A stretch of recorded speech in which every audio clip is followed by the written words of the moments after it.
Colour combination किंवा colour palette कसं create करायचे एका कंपनीचा लोगो डिझाईन केल्यावर, तर प्रथमेश याच्यावरती मी एक रील बनवलेली आधीच.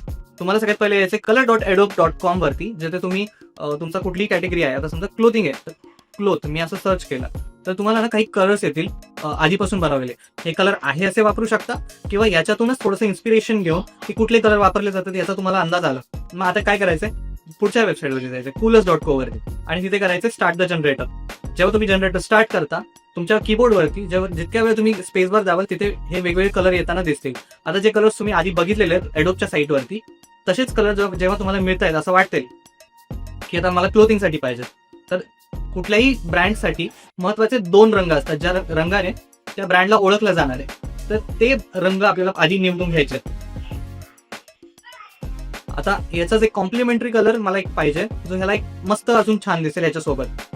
तर मी असं स्पेसवर जावत राहिलो, मला हा ऑरेंज कलर जो आलाय हा मला छान वाटतो, हे आम्ही इथे लॉक केला. याच्यासोबत आता आपल्याला पाहिजे 3 ऍक्सेंट कलर.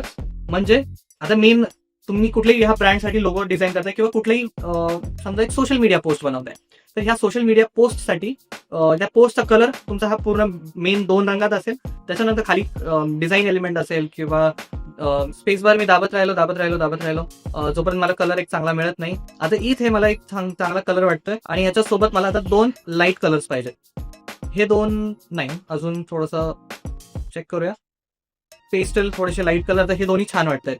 ह्या दोघांना पण मी केलं लॉक आणि आता ह्याच्यानंतर मी केलं व्हिज्युअलाइज वरती क्लिक. आता जेव्हा तुम्ही व्हिज्युअलाइज वरती क्लिक करता तुम्हाला हे सगळे कलर घेऊन कूलर काय करतं, तुम्हाला ते काहीतरी डिझाईन बनवून दाखवेल. म्हणजे आता हे बघा, इथे तुम्ही वेबसाईट बनवली तर कसं दिसेल, प्रिंटवरती कसं दिसेल, टायपोग्राफी कशी दिसेल, इलस्ट्रेशन्स कसे दिसतील, पॅटर्न कसे दिसतील, वेबसाईटचा डॅशबोर्ड कसा दिसेल,